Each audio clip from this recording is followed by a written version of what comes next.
Yeah, I'm not sure what that's about. It's probably just a case of the Mondays. Am I right?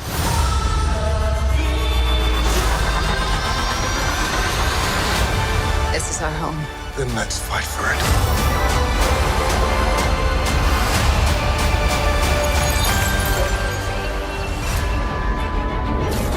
We are an unusual couple. It was really so fun getting to play all these different decades throughout Wandavision. We just don't know what to expect. And then, of course, everything kind of breaks down and becomes an MCU version of the real world. Am I dead? No. Why would you think that? Because you are. Can't believe how it just keeps unraveling and unfolding in ways that I am still shocked and thrilled by. Wanda, can you read me? Every day it's something different. You know, it's high-tech Marvel with helicopters flying around, and the next day it's a perfect recreation of a 50s sitcom. You know, some days it's both. I think something's wrong here. I think it's going to be really satisfying for people when they realize what is at the heart of this show. This is our home. Then let's fight for it.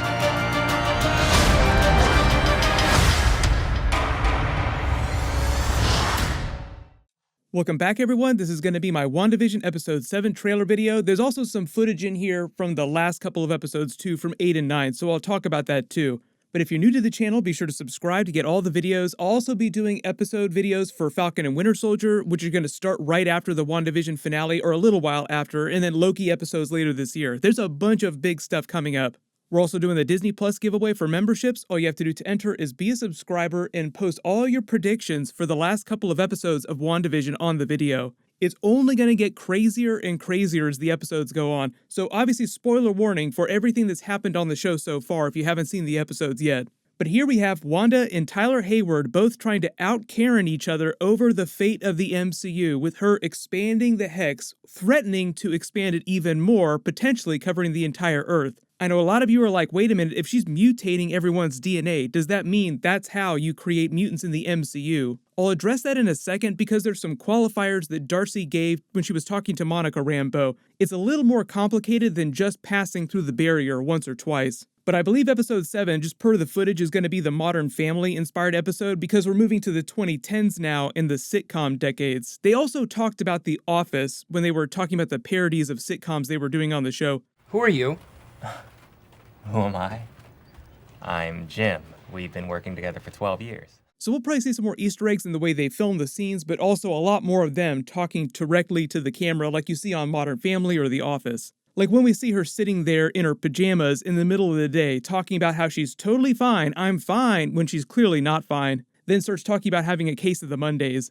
Although it's not clear when she's talking about the quote-unquote case of the Mondays if she's just referencing the end of episode 6 where things got really crazy, Vision died for the 3rd time, kind of, and she just expanded the barrier, turning the Sword base, all the Sword agents, including Darcy, into circus versions of themselves. Although I think of all these new Hex versions of the Sword agents, I think we're all just most hyped up to see what role she cast Darcy in, since Kat Dennings in real life did sitcoms for a long time. And I know there were a lot of questions after the big Quicksilver twist with Evan Peters in episode 6, what she's capable of when she rewrites people and what she's not capable of. Like, can she give people powers when she rewrites them? Just because it was so twisty with the way they explained the Quicksilver character. But then you see the other new footage from that same episode with her in the pajamas, changing the living room on the fly, like she doesn't like the way it looks, so she changes it, but then getting really surprised and scared when she looks around the room and sees the entire house just glitching out, changing uncontrollably. While this is all going on, obviously, her just slowly continuing to lose it mentally.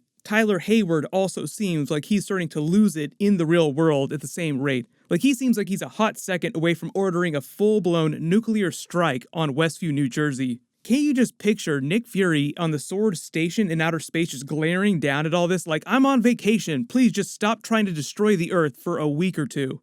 Although I know there are a lot of questions about what's happening with the other Avengers, how come they aren't stepping in to help, where's Nick Fury, why isn't he helping out? At this point right now, after Avengers Endgame, it's probably Talos on Earth masquerading as Nick Fury. Remember, the events of Spider-Man Far From Home take place about 8 months after Avengers Endgame, but right now on WandaVision, we're still only 3 weeks after Endgame. And the way the Russos and John Watts, the director of Spider-Man Far From Home and Spider-Man 3, said that Talos didn't start pretending to be Nick Fury till after Iron Man's funeral. That was real Nick Fury there at his funeral. Then at some point really soon after this, he heads up to the Sword space station and Talos starts acting as his stand-in.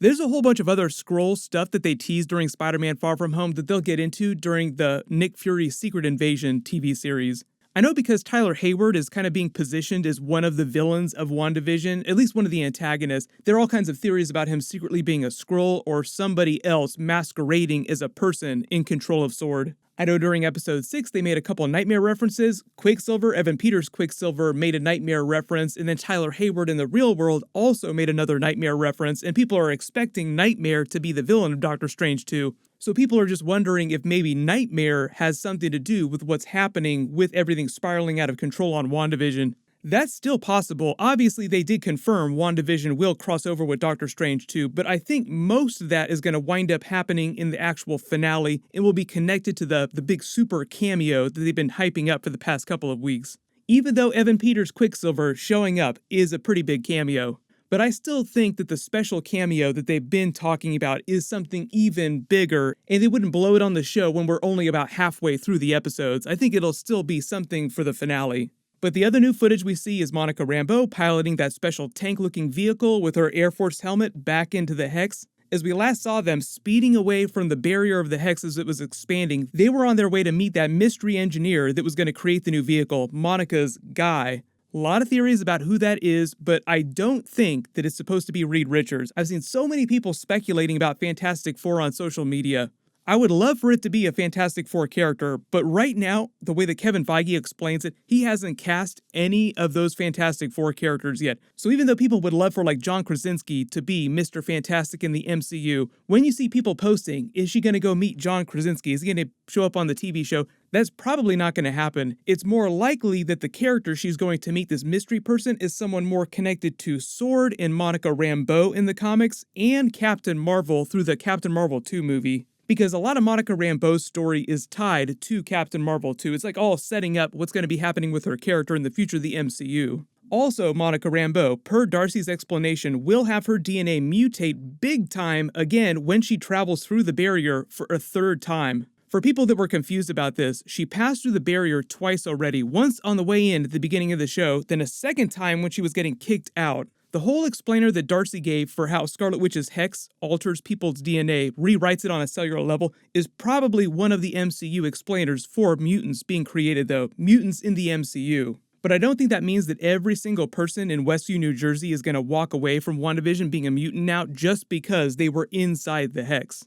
Like Darcy got sucked in now and she's being rewritten as one of the circus people or somebody else in this new scenario for episode 7. But remember, the key here in who becomes mutants and who doesn't, I think has more to do with how many times their DNA gets messed with. Like the way Darcy was talking about it, Monica was already a little bit different. You need to be careful because if you go back in, then you might go full-blown mutant.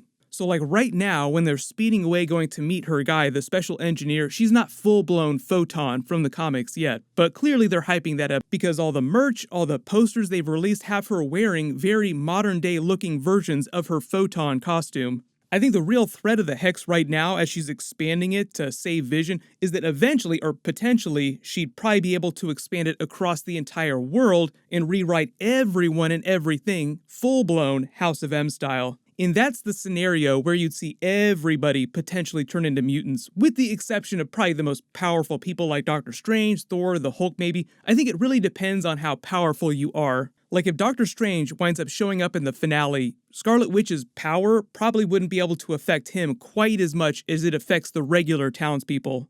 All the footage of them in the sweats and Vision outside in his normal Avengers costume, looking like he's getting into a fight, that might be from the last 2 episodes from 8 and 9, because I'm assuming episode 7 is probably going to be the last sitcom decade, and after that, we go back to full movie aspect ratio. And as far as Evan Peters' Quicksilver, we saw her blast him and just kick him to the side after he was sassing her too much at the end of the episode when Vision's life was being threatened.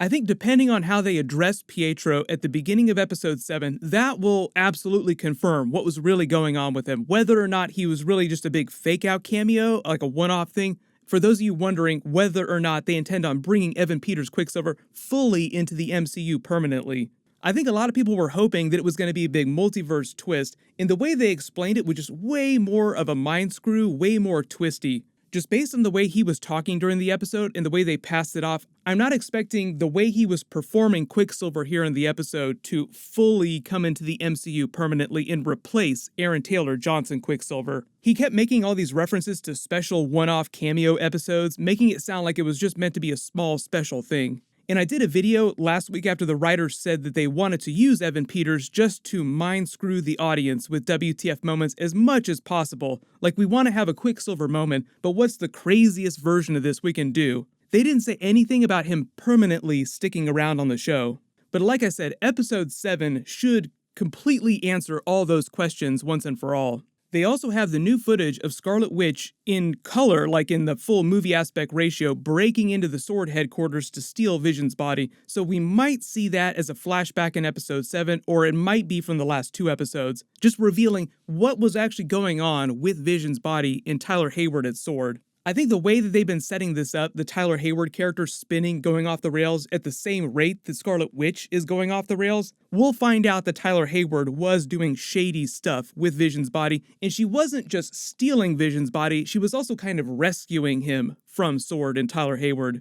And I know there's still a ton of questions about what's going on with the future of Billy and Tommy in the MCU, Wiccan and Speed. Why are the twins different, and why can't she control them like she controls everything else inside the Hex? Part of it has to do with, I think, the fact she gave birth to them. She didn't just reskin other bodies from Westview to make them like she does with everyone else. I think when we're talking about multiverse connections, because this is also supposed to connect to Spider-Man 3, and there's all this implied Spider-Verse stuff with Tobey Maguire and Andrew Garfield's Spider-Man, I think that has more to do with what she's doing inside the Hex, because it acts kind of like an alternate reality. And I think that also kind of gets into what's happening with her children, because Billy and Tommy are a little bit different in that the way the showrunners and the other MCU people have talked, they'll stick around long term eventually, and we'll see older versions of them show up in Young Avengers projects or crossovers and other Disney Plus series. I think that's where Doctor Strange comes in, because he has a more fundamental understanding of how the multiverse works and what might be going on here, so he might have something to do with helping her figure out a way to keep the children and make them stick when the Hex comes down.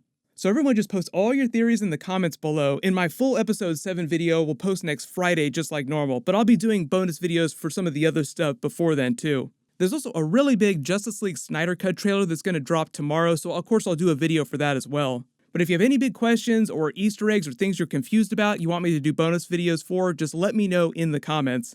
While you wait for everything, click here for my full WandaVision Episode 6 and Quicksilver video, and click here for that brand new Falcon and Winter Soldier trailer. Thank you so much for watching, everyone stay safe, and I'll see you in the next video.